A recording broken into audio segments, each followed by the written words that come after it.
Welcome everyone to Politically High Tech with your host, Elias. This episode's offer is gonna be a guest that is anti-political party. Am I dreaming? Maybe. This is probably not real. Not real at all. No, not real.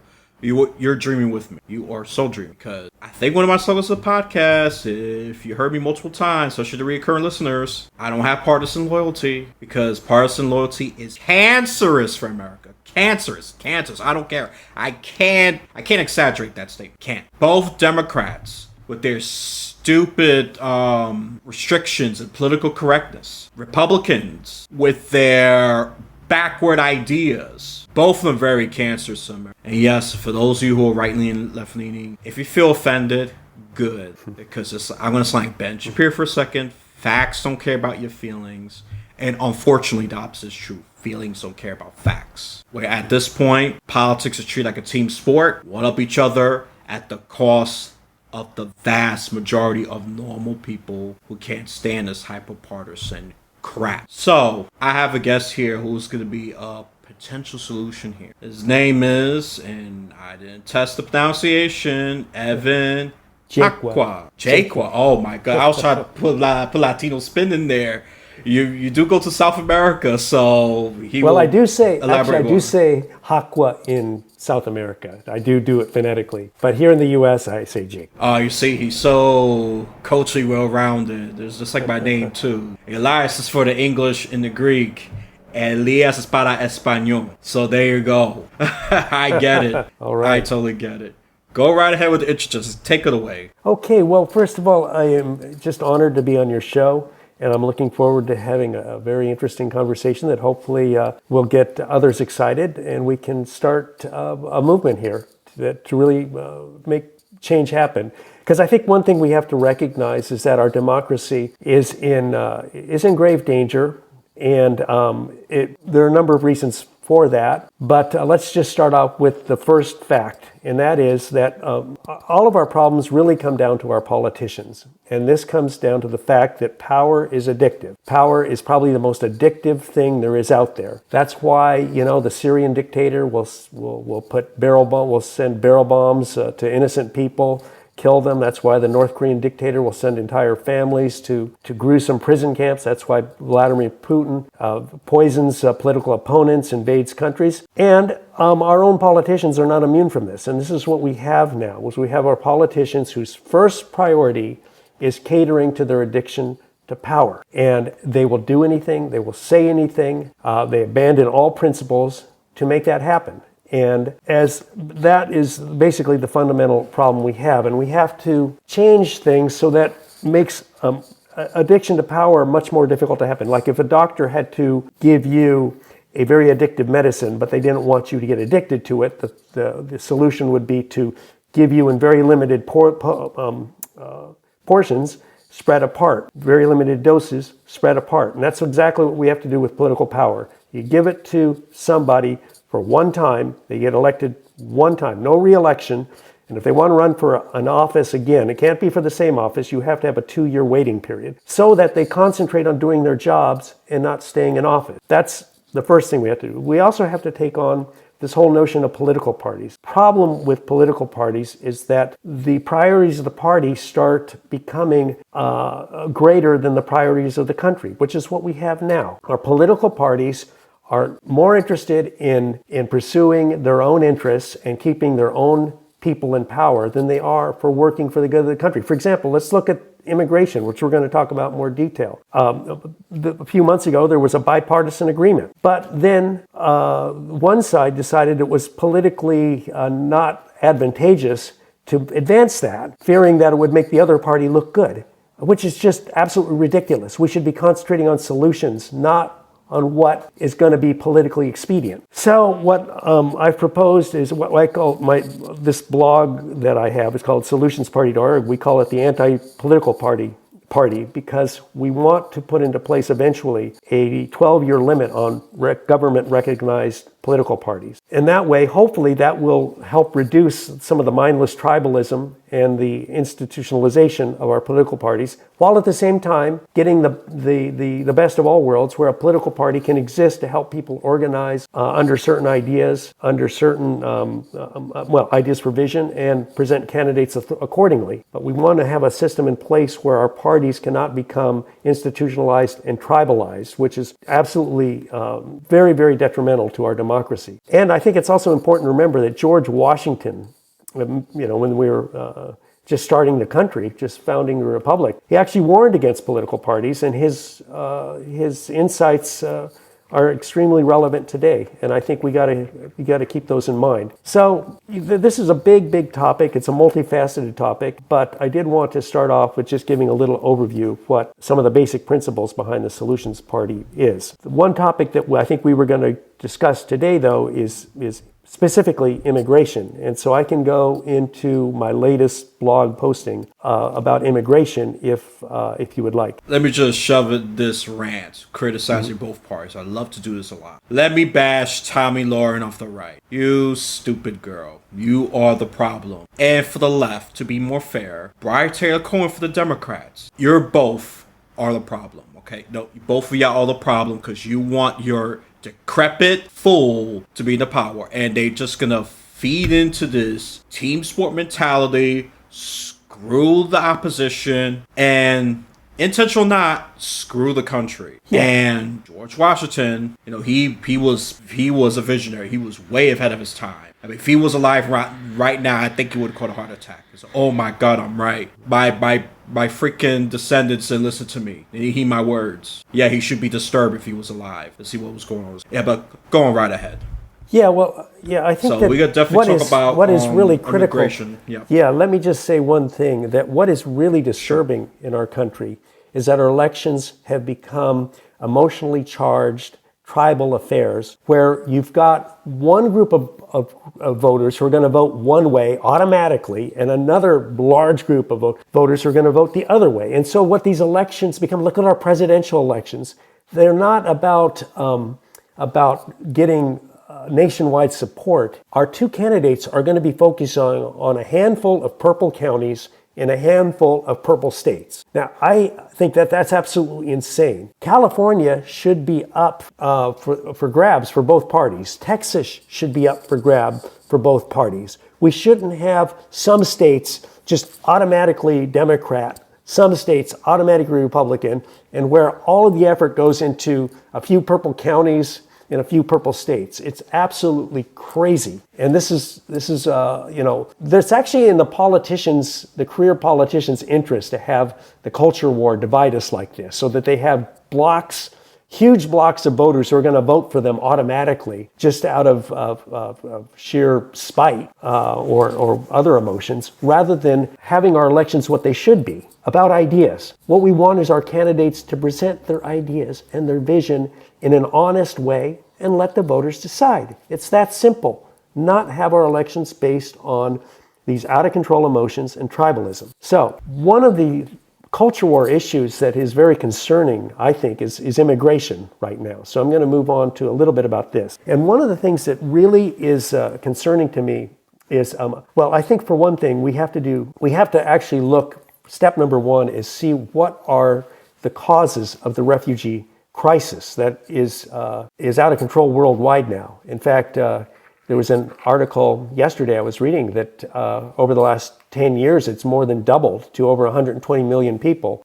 seeking refuge. And one of the things that I see is that the immigration crisis, one of the causes is that I think the tyrants of the world, like Putin, like Lukashenko in Belarus, like Assad in Syria, like Maduro in Venezuela, like Ortega, they're actually using the immigration crisis as a weapon against the democracies. And this is, as we can see, that this immigration issue is tearing the democracies apart, both in Europe and in this country. And we have to be aware that this is something the tyrants are doing to us to try to weaken us, to try to eventually destroy us. And we have to be a lot smarter than we are now. We have to figure out a way to not only not let the tyrants use this immigration issue as a weapon against us, but to even turn it around so that it works against them. So one of the causes of this refugee crisis worldwide is tyranny. Another one is lawlessness. We're seeing terrible lawlessness, especially in Central and South America, where the drug cartels are basically running the society. They control the judges, they control the politicians, they control the police, the armed forces, government offices. And so if you're a citizen in Mexico or Guatemala or Ecuador, and the cartel members say, okay, we want your son to work for us, we want your daughter to service our members, we want you to give 20% or 25% of your business's revenue to us. What do? You can't go to the police because they're actually being paid off by these drug cartels or controlled. You can't go to your politician. You have nowhere to go. And if we had a situation like this in this country, I can guarantee you people in this country would be fleeing to try to find a safe refuge. So we have to find a way to for lack of a better word, emasculate the drug cartels in these countries. And there's a way to do that. And that's one of the things I actually propose. But right now, I'm not going to go off into those proposals. I'm just saying that we have to recognize that tyranny and lawlessness are two of the fundamental causes of this terrible refugee crisis, and we have to be imaginative and come up with ways to solve it. Now, there's a long-term approach, which means taking on tyranny, which means taking on the drug cartels. Other problems are corruption. I spend most of my time in South America, and the corruption is absolutely devastating to the societies down there, because money that should go into investing in infrastructure, into education, into healthcare is being robbed. It's being taken by greedy politicians and their buddies in the private industry. And so this causes a cycle of never-ending poverty, of never-ending lack of progress. And that in itself is also weakening a lot of the democracies in the southern, in South and Central South America, as well as elsewhere. I mean, Afghanistan fell because of corruption. And so, we have to have start a worldwide war against corruption. Now, I know people are sick of war on this, war on that, war on drugs, war on terror, but I think a war on corruption could actually succeed because so many people around the world feel it personally. And there are ways that we could really cut down on corruption worldwide. It's a very difficult thing to do, but I've experienced it myself, and I think I have some ideas about how we could help fix it. So those are the three long-term problems we have to address: the tyranny, the lawlessness, the drug, especially the cartel-based lawlessness, and corruption. I just want to say one more thing about tyranny, fighting tyranny. Back in 1982, Ronald Reagan said, we should aim to put communism on the ash heap of history. And when he said that, people laughed. They thought, what is this guy smoking? But within 10 years, the Soviet Union had collapsed. How did the Soviet Union collapse? It didn't collapse because we sent over cruise missiles and ICBMs and bombers. It collapsed because of the freedom and prosperity gap between us and them. The tyrants will collapse when there is an ever greater prosperity and freedom gap between us and them. And so we have to get our act together here at home, which will allow our country to prosper much better than it is now. And eventually that, in combination with the other world's democracies, will lead to a pressure that will crush the miserable, the wretched tyrannies of the world. So before I go on to some short-term solutions, I'd probably let you chip in here. Oh, no, it's fine. You know what's different about this is you're addressing the root cause, and most politicians don't do that. And I'm just going to add about the term limit thing, and this is why term limit is so important, because you have a lot of these old-timey politicians, not to be ageist, elderlies are great, but when it comes to elderly politicians, a lot of them, they need to go. They've been there for 30 plus years on average for both sides of the aisle. And this is why we have all these outdated ideas and not leaving room for middle age and young people to get into political offices. At least not as much as we should, because these politicians will just cling into office as much as possible until they're too severely sick or till death, like Dianne Feinstein. She had her seat till death. Right. Quite sad. But I'm not going to get too deep into that. So that's the difference. Yeah, war on this one, that it sounds a little tiring, but war on corruption.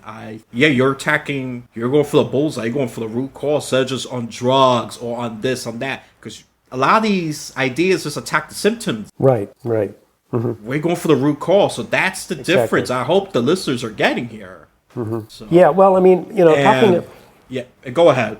Well, I was just going to say, if you had a company and you hired a contractor for 4 years to do a job, and they spent every day half the time on the job just lobbying to get a contract extension, I don't think you'd be too happy.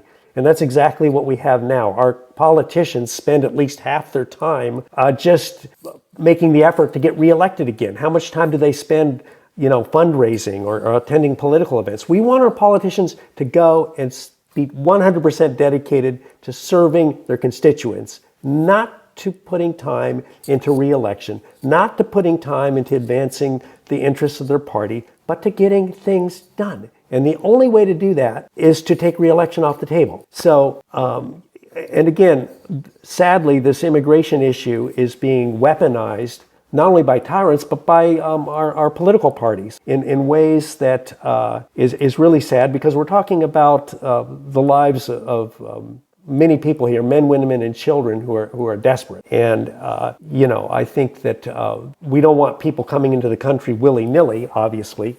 We want people coming in legally. But on the other hand, we have to, it should bother all of us, the thought that we're sending innocent people back into the jaws of hell, where, they many times are escaping unimaginable violence, whether it cartel violence or domestic violence. So we ought to be able to come up with ways. The question is there no way we can come up with a better solution? And I believe there is. If we focus on ideas, get the emotion, get the tribalism out of the way, let's focus on some ideas to make this work for us, to make the refugee crisis work for us, instead of having it be something that's tearing us apart, weakening us, and might even eventually destroy us. So with that in mind, I have proposed two short-term solutions. The longer-term solutions I've also proposed in other blog entries, but the shorter-term solution, for one thing, let's think about some of the problems in our country. Well, one of the problems in our country is rural America is in decline, and it's not only rural America, by the way. I've lived in Japan many years, and what the problem is that you get these rural communities where there's a lack of opportunity, so the younger people leave, and it starts this vicious cycle of economic contraction. There are no opportunities, so people leave, the population ages, and it becomes a death spiral. So one of the ways to reverse this would be to vet immigrants and have immigrants, it's already happening, by the way, send immigrants who are looking for refuge and looking for opportunities to some of these rural communities where they could work in construction, agriculture, senior care, mental health care. And by the way, they would also bring their children, which would help these rural schools from disappearing. And we could provide all sorts of ways to make that work. For one thing, I can guarantee you that people who are escaping hellish situations would gladly go to a rural community where they could have their basic housing needs met. Food is cheap. We could provide them with food, and we could pay them just a very little amount of money to work in these different industries. So we could have low-cost senior care, for example, in these rural communities. Senior care is a huge problem in this country because right now, if you have any elderly parents or relatives, you know that to put them into any sort of quality senior care facility, you're talking thousands and thousands of dollars a month. Let's have some inexpensive senior care facilities in some of these smaller communities that are staffed by trained immigrants to help alleviate the problem. They're getting paid not a lot, but there'll be opportunities for pay increases, opportunities for advancement. And if they don't perform, they would lose potentially their immigration status. But we have a need in rural communities, and we have a lot of willing people, trying to come to this country to escape very difficult situations. Let's see if we can come up with a solution to make that work, to get the best of both worlds, where we're addressing the terrible decline in the rural areas, and we're also helping people who are escaping very difficult situations on the other. So that's one of the solutions that I think we could work on. I think that we could make work on a much larger scale. It's already working, by the way, in a lot of communities, but we should try to ramp it up greatly. So that's one of the ideas. And before I go on to the other idea, I just wanted to, see if you had any particular questions or comments regarding that. No, definitely more of a comment. I actually like that idea. I don't hear this idea often. And I thought about it before. So maybe it's crazy because, my assumption was, maybe these rural communities are too conservative. They don't want migrants to be in their towns and stuff. That would be like the only potential pushback I could think based on what I know. But, I'm not an expert here. So if I push back, it's like, I don't know, like kitty gloves at best here. Well, that's why I say, actually in the blog, I say willing communities. We don't want to impose these on anybody. But I think that there would be a lot of communities that would be happy to have people coming in, new fresh blood coming in to keep their communities alive, especially if we give incentives for these new immigrants to assimilate. And we could give them incentives to assimilate so that they learn the language, so that they contribute to their local community through volunteer efforts. And their kids would, of course, grow up there and would assimilate very rapidly. So some of these some communities that are in a state of decline, they might say, well, we don't want immigrants and we're willing to, go down with the ship. But there'll be other communities where if, we make an attractive investment in this, they would be willing to. I think there would be a significant number of communities that would. And yes, it would be an investment, but when you think of things like, senior care, you think of agriculture, you think of construction, you think of mental health care. If we can come up with ways to make senior care affordable, high quality senior care affordable across the country, that would be an amazingly productive investment. Because right now it is a huge problem. I've got elderly relatives who are very concerned about what they're going to do, when they get to an age where they can't be self-sufficient. And you hear horror stories about some of the lower quality senior care now. Well, if we have very inexpensive labor, and they're inexpensive because we're providing them with, safety and shelter, then maybe we can have a real great solution for something like that. So I hope that addresses I do have a personal fear. Yeah, no, I like you brought that up because that's another concern that I personally have too. I'd rather personally take care. My elderly mom didn't trust the system, and I know some of the nursing systems are not great. Not just of reports and all that. I even did my digging research. It's very atrocious. Even some policies, and maybe unintentionally encourages this kind of corruption because managers cares about profit and workers care about more wages. That's the battle. Right. And managers say, okay, I'm going to cut 10 of your nurses, and I want 2 nurses to do the job of 10 nurses.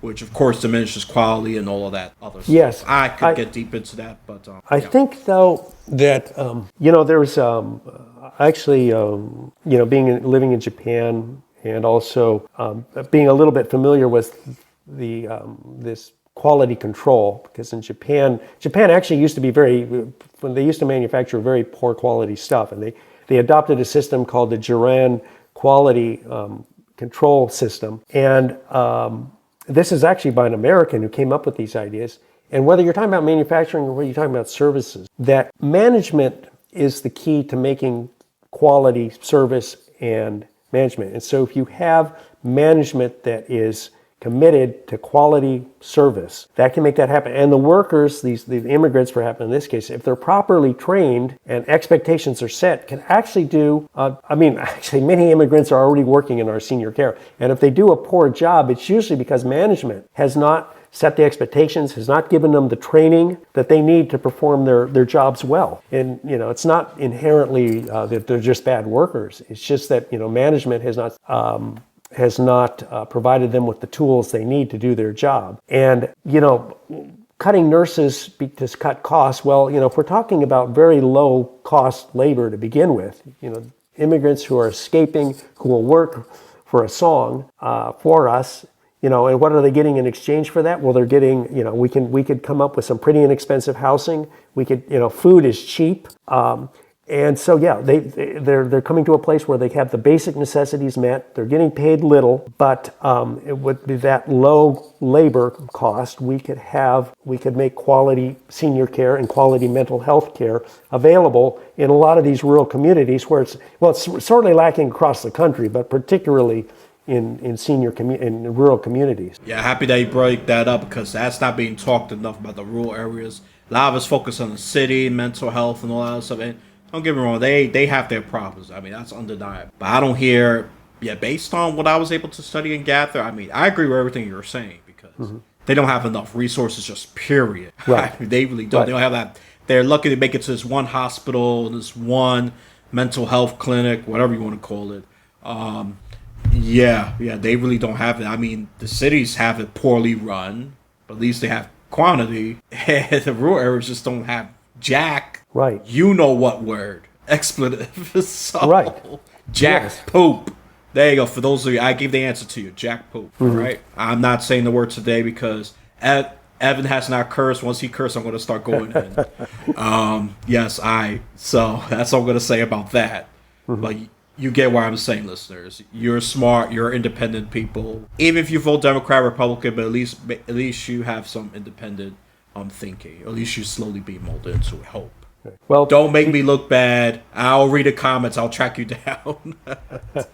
well, all right, let me stop picking on my listeners here. Go ahead. I just want to move on to the other, a little bit longer term solution, and it's called charter cities. These are where you build actually new cities from scratch in areas with wide open terrain. And these a charter city is kind of a self-governing city, and that's very good because they're much more nimbly. They administer themselves much more nimbly, and so we could build charter cities specifically for immigrants. And in these charter cities, we could provide again quality senior care. For example, a person who lives in a city, they have elderly parents that they need to have care for. If they can afford local senior care, more power to them. But they would also have the choice of having their relatives, their elderly relatives, go to a high quality senior care facility in a charter city, or mental health care facility in a charter city. Now we could provide in these immigrant, and anybody could live in these charter cities, not just immigrants, by the way. But we would have the same model where in exchange for basically free housing, free food, and very, very low pay, they work in these different services that are sorely lacking in our country now. We could also have manufacturing to compete against countries like China in third world countries. Right now, the Chinese companies dominate things like electrical appliances, toys, clothing in many third world countries. Well, let's come up with very cheap manufacturing in these charter cities to start attacking countries that are like despotic, like China, Vietnam, and others, where it really hurts, where we're actually providing products that are price competitive with their products. And by the way, for example, if we export from these charter cities to products to Peru, we could have Peruvian teams manufacturing them. We could say made in the USA by Peruvians. And that's going to, the Peruvians, of course, are going to give priority to buying products that are made by their compatriots. And likewise. And so, likewise in other countries. So we could really come up with imaginative ways to make this work for us to, not only export and bring money in through these exports, but also at the same time hurt some of the despotic countries that are now cleaning our clock in these third world countries. So that's now investing in a charter city, that is not cheap. But if it ends up paying for itself through services and manufacturing, then it would be a good investment. That's what really matters. Is it a good investment? Do we get a return on our investment? And so what do? We make them economically self-sustaining. And oh, by the way, rather than having immigrants living in our streets or going to cities that have no ability to absorb them, we would send them to these charter cities where they could work in services and manufacturing in ways that benefit us. So these are just ideas. Maybe they're bad ideas, maybe they're great ideas, but the important thing is you get the ideas out there, get people talking about them, get people improving upon them, and we come up with solutions that solve the immigration crisis, solve the refugee crisis, and at the same time benefit us. And, oh, by the way, at the same time, that don't benefit the tyrants of the world who are using this immigration and refugee crisis as a weapon against us. Now, so far, I like it. The only thing I'm just gonna nitpick just a little bit. Please. Is just nitpick just a little bit. Now, instead of specific, I would start with integration. Preserve their culture as well as getting into American cultures, where I think that's just more ideal and practical in my opinion. Otherwise, I have no disagreement with the whole try. Right. I mean, we got to give it a try. Do you hear Democrats and Republicans talk about this, people? Do you hear this? No. It's just guns and speak woke crap. Well, yeah, the thing is as I say in the the trans are the devils, and and people with dark skin colors are evil, or what's the Democrats like? Oh, white people bad, so Evan's bad because he's white. That's racist right there. You want that?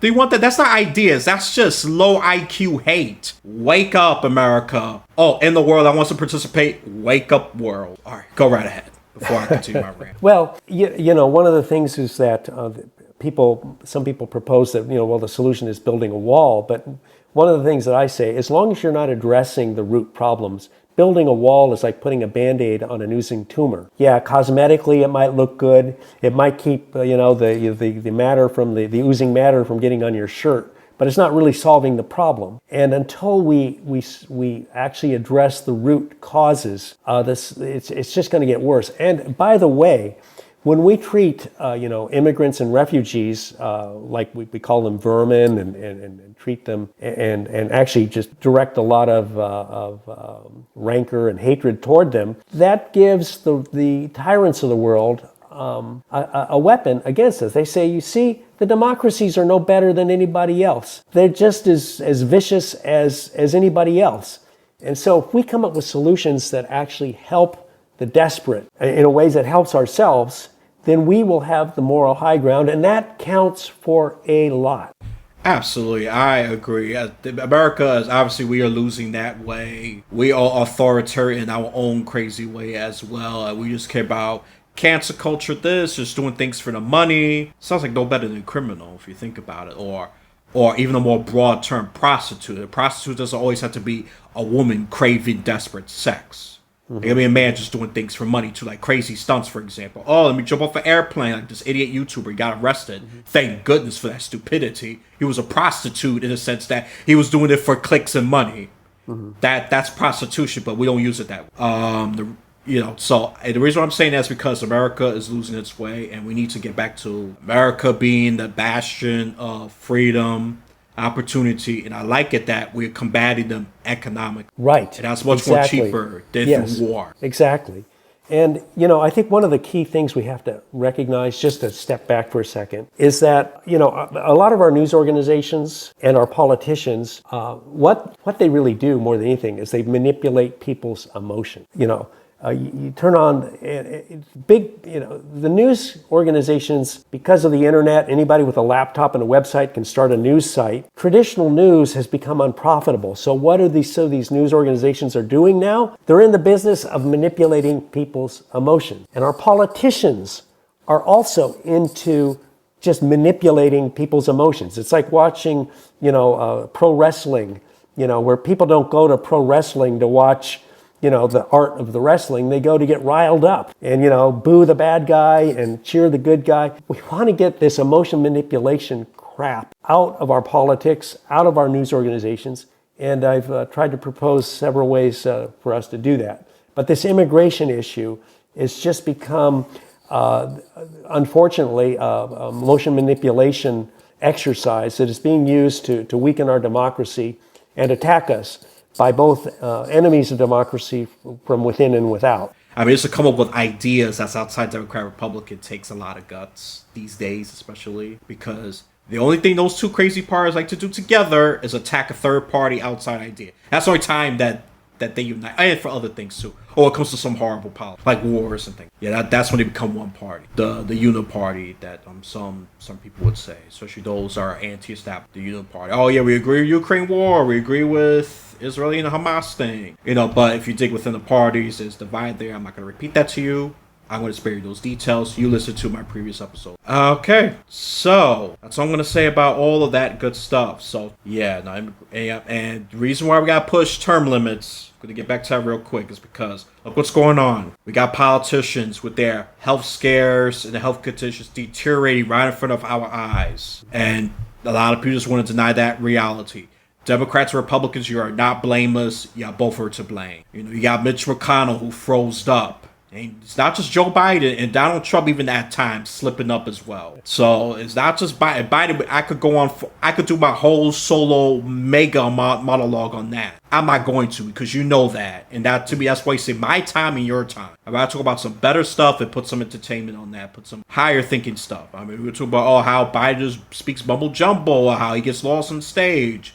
You all know that. That's mainstream media crap. That's their content, okay? For both the left, the right, they will attack Biden and that, and then while the left, they will attack Trump and McConnell, if they get the chance to, on their health and their mentally ill ideas that are sometimes quite backwards, if I'm going to be a little nice about it. Okay, I got a little bit of nice about it. Once that cracks, that's it. I'm going, because I can't stand both of these parties. So you are already getting my support, and I want to make sure I want to help this thing grow, because it's about solutions. And you know what, I think you was the ideal guest I was looking for. I didn't know it until now, because Democrats and Republicans, yeah, both are cancer. Blue cancer, red cancer, yeah, different color cancer, okay? And Wall Street dominates both, as far as I'm concerned, and lobbies dominate both. Your corporations have it for you. That's why you got your lobbyists just pushing your agenda. And this is why more people are open to different parties. Don't get upset. You have yourselves to blame for that. Oh, they want to go for libertarian. I have to waste a vote. If a Green Party. Well, if we keep this stupidity up, yeah, why not? Especially the younger people. People like me. I'm in the millennial, generation. But I think ever since we started just participating more, interest for third parties going up because of stupidity. It's focused on stupid culture war stuff that I'm quite frankly fed up. So give his idea a shot. These things take time to build. You have to understand that. And that's all I can say. Just give it a shot. And you know what? Let me do the shameless plug-in while. All right. So listeners, go to solutionsparty.org. That is SOLUTIONSPART.org. Yes, it's an organization. It's not necessarily a business. Okay, it's not a business. No, it's not a business. So that's why it's .org. I know we do it .com or rarely .net, but this is an organization. Okay, most non-for-profit. I'm assuming that's a safe assumption. At all. I promise you, money is not a motivation here at all. Nor is and it's not about me. It's about the ideas. And that's all I care about. And I just want to help. I just like you. I just want to, we're getting to, I just can't stand the situation we see now. And you just feel like, okay, what are you going to do? Just sit on your hands and let fate take us where it may? Or are you going to stand up and try to do something about it and work with other people? And I think there are lots of other people in this country who are absolutely sick and tired of the way things are and are ready for change. And I would love to work with you and other interested people to move this thing forward. Yep. All right, this is my call, and this is something that I might break the promise on. I'm going to send more anti-political guests because I think they are ideal. Libertarians, I tried you. The ones I got were great, but some of y'all are a bit loony too. Y'all kind of losing it as well. It's some of your point of views, and I gotta attack the Green Party too. The Green Party's always been pretty crazy as well. Yeah, y'all both have been hijacked as far as I'm concerned. This is why there's not much hope for a third party. This is the best that the third party's got. Then yeah, there is no hope. This is why we gotta support some different solutions. Party. We are attempting to cure the societal problem. Okay? Focusing on solutions. Yes. Yep, and that's the antidote. That's the vaccine that's going to cure this societal cancer that we are all going through. Okay, that's the analogy. And all we gotta do is come up with the best ingredients and hit targeted areas. Exactly, right. And celebrating, it's very important that we celebrate the diversity of our opinions and our ideas. That's what makes us stronger.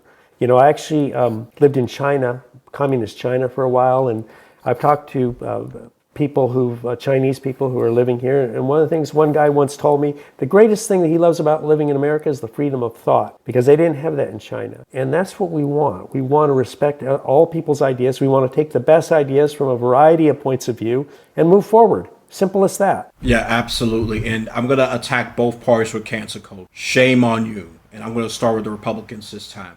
You using anti-Semitism to cancel speech. Democrats using PC woke language to cancel diverse thought. Y'all both should be ashamed of yourself. Okay, both of you are pro-cancel culture, and especially Republicans that proclaim to be freedom of speech. No, you only freedom of speech when it's convenient, and I already know the Democrats are the same way. So no, we have freedom of thought. You want to become, you're all authoritarians, okay? And people who are alert could see through your illusions, okay? Whatever charlatan crap you're pulling, people could see it. This is why a lot of people don't trust you. And I don't blame people for having low trust on media, low trust in politicians such as you. You got what you deserve. I don't feel sorry for you. I don't feel sorry bashing politicians. I'm not gonna attack. I don't attack regular people. I attack politicians. When I throw mental illness, a lot of the insults is towards politicians because y'all are to blame. Okay, and y'all just continue to make it worse because you only just care about your cult followers. Yeah, I'm gonna call them cult followers. Especially those that only vote for you because of the personality or what one crap that you're gonna sell. Doesn't matter you vote Republican or Democrat. And I'm gonna lump in Libertarian and Green Party. Yeah, all cults. Okay, the only difference is between the two parties is that they're just more successful. That's it. That's the only difference, and that's scary because the ones that are successful get to project their nonsense to the populace. That's why a lot of people are just tired of it. And and sadly what's crazy is the swing state. The swing states are going to decide. Let me get to that real quick. Nevada, we got Michigan, we got Wisconsin, we got Georgia, Arizona, Pennsylvania. Pennsylvania's the biggest one. And some even say North Carolina. I kind of disagree with it. North Carolina is going to the red. I disagree with the news on that one. I got that. I think North Carolina is going a bit red.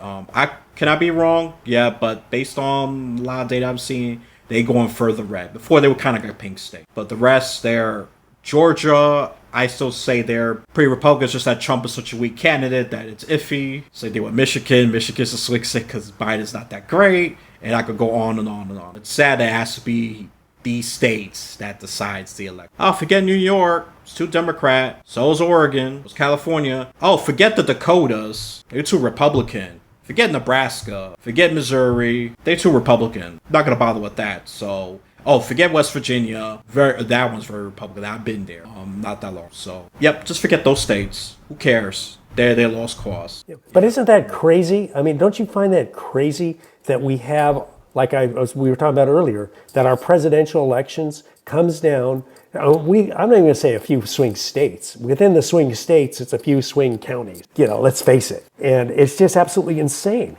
It's just crazy that, some states are just automatically blue, other states are automatically red, and then you have these little scraps, a few counties here and there dispersed throughout the country that are going to determine things. It's insane. It's crazy. No, you're right. Yeah. No, you use a microscopic. Yeah, it's really a few counties within those swing states that are deciding that. And normally and based on what I've seen, and feel free to correct me there, I didn't look into it too deep. And some of them could be some of them that's normally known as a blue city, because Biden's doing so bad, it becomes such a swing district. A district that a normal Democrat will win for Senate, House Representatives.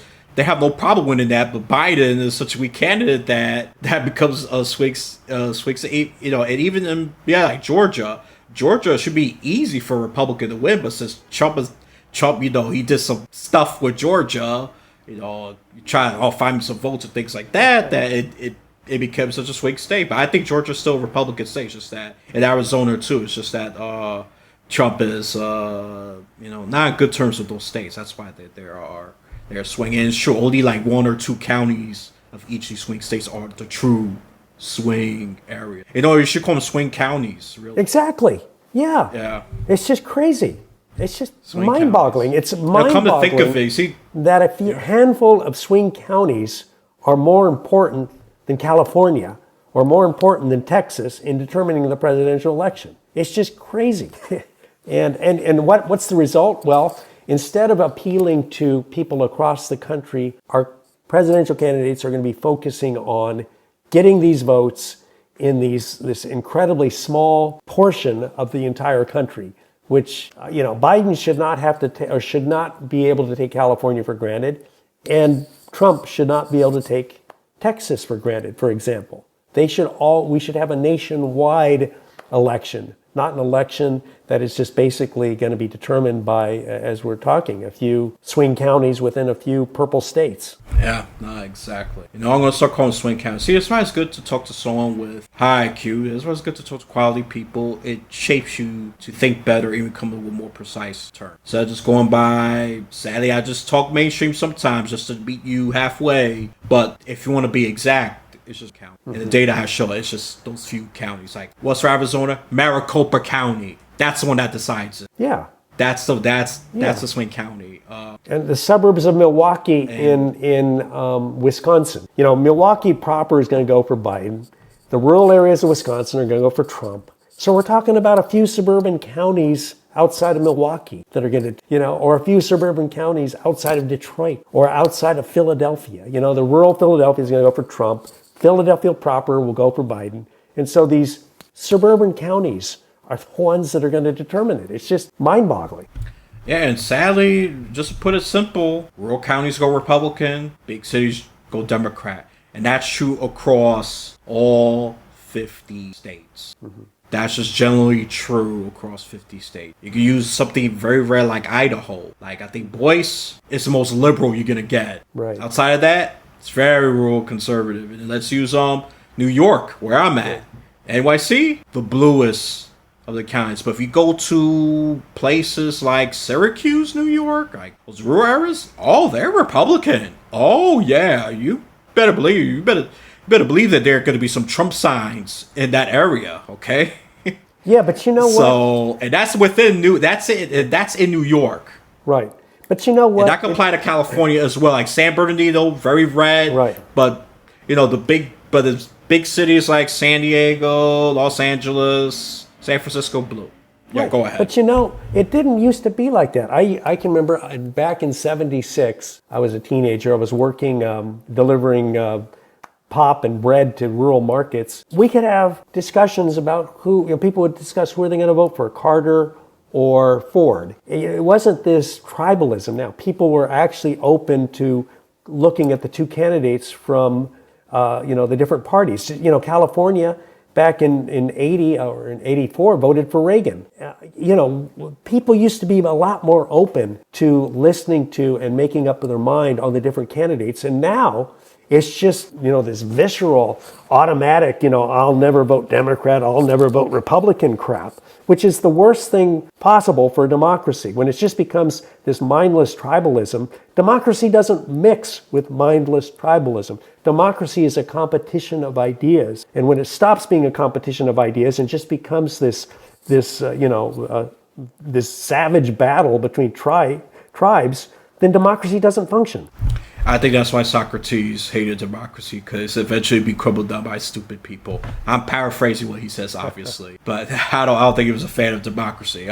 We can have a debate on that one. The comment section, if you want to debate me on Socrates or just call me up crazy, go right ahead. I need some engagement, so I don't care if it's bad engagement for that. But I hope you really just, let me be serious now. I hope you really listen to what Evan is saying. This is new ideas, and then we have to, of course, test run them, try some pilots with them, and of course improve, build upon them until we come up with the best. Yeah.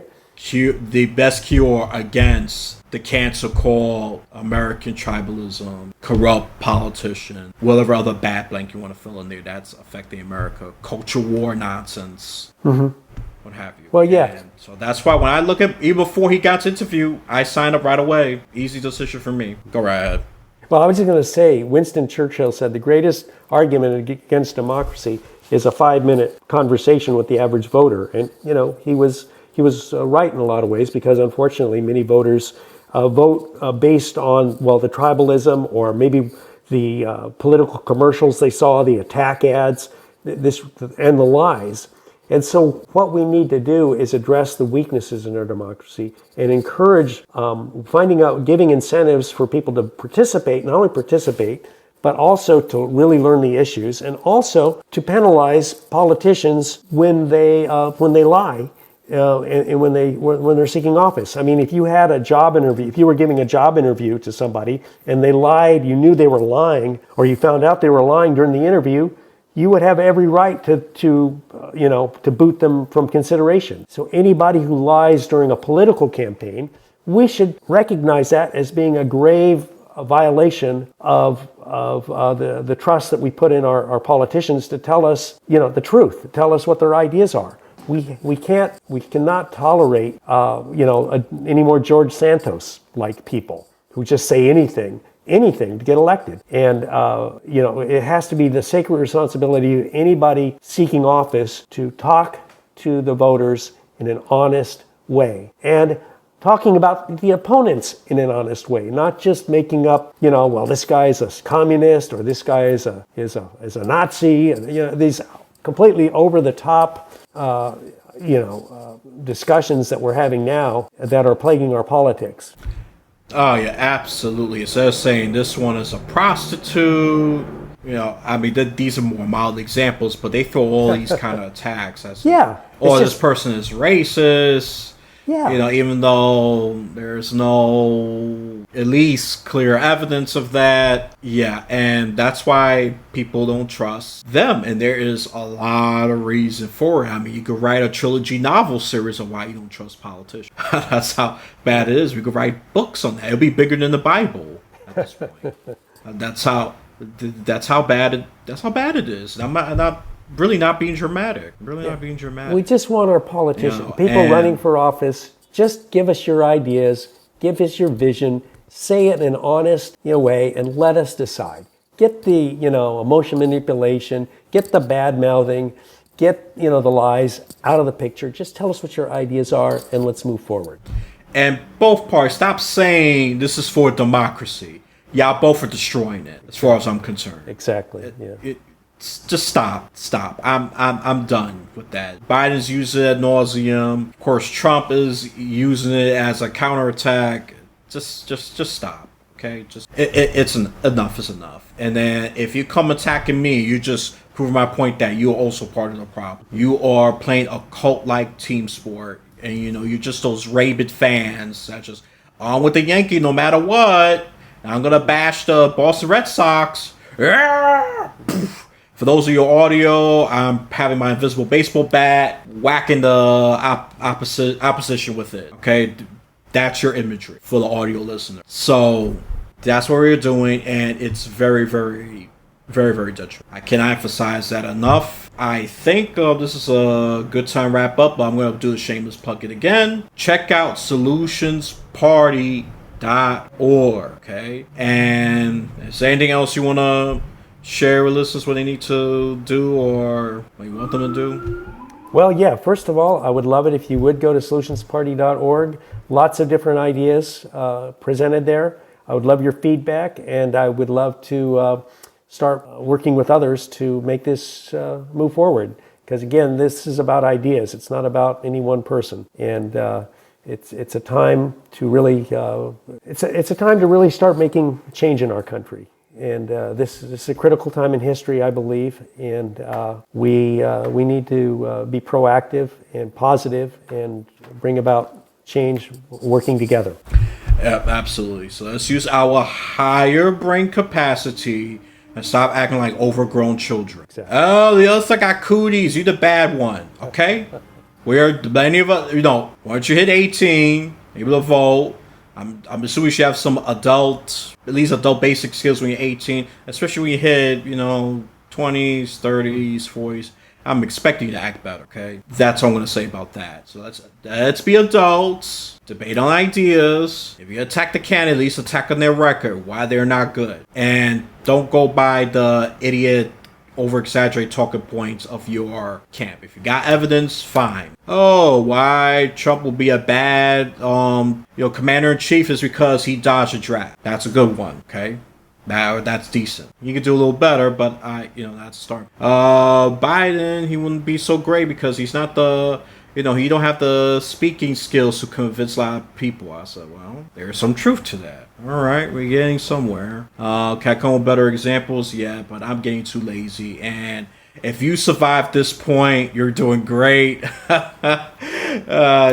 threw a lot of interesting ideas at you, and just read and just go to solutionparty. Just give new ideas a chance. Okay? This is about ideas.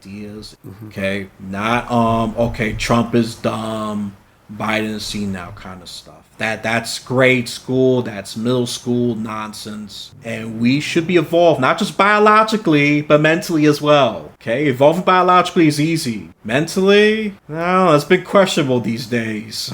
Let's be clear about that. Some of you, especially on social media, TikTok especially, like some 40-year-olds act like 4-year-olds, and from both genders. Yeah, it's scary. It's scary. But I don't want to drag you down that rabbit hole, because this could take forever. And trust me and Evan got better things to do instead of talking about how social media is destroying America. And maybe we could connect that with AI. Maybe I can't promise that, but that's one of my that's my thinking. Okay, and I will continue to bash social media, not just TikTok, social media as a whole. Which that's my evolution right there. Okay, anything else you want to add before I wrap this up? Well, again, it's been a true pleasure and a real honor. I've enjoyed this immensely. And I hope that we can make a regular conversation out of it. There's a lot to talk about. We just covered this, scratched the surface here, but it's very important to discuss these ideas and try to come together and move things forward. Yep, exactly. So from wherever you're listening to this, and I do mean wherever, because this guy has extensive traveling experience. And one more thing I want to say, traveling is good for you. Traveling is good. Traveling is good for the brain. It gets your brain, creating new connections, molding and moving around. It may look gross in your mind, but I don't care. It's good for your brain to reshape and make new connections. Okay, it's good for you. Okay, and the brain is moving. It's good for you. All right, that's all there is to it. Yeah. It makes seeing things from different points of view really helps you grow as a person. Yep, it's not just being America saying America sucks. Mm-hmm. You say that because you haven't traveled, and I'm doing some traveling, and all I'm gonna say is it has increased my appreciation, so far. And I do want to travel to other countries like Japan. Japan is one of them that I'm very maybe the tourist level, but I can tell you a lot about Japan. I lived there many years, so I can give you some pretty good travel tips. Yep, and maybe that could be another future topic as well. Probably something on the more random development side, but I don't mind. I don't care. Especially we shift away from AI, the doomsday AI, and go to some little more like how does it balance it out. That sounds perfect. Maybe a future episode, we'll see. This is a little tease for you, listeners, okay? So, again, let me do this again. From wherever you're listening to this podcast, you have a blessed day, afternoon, or night.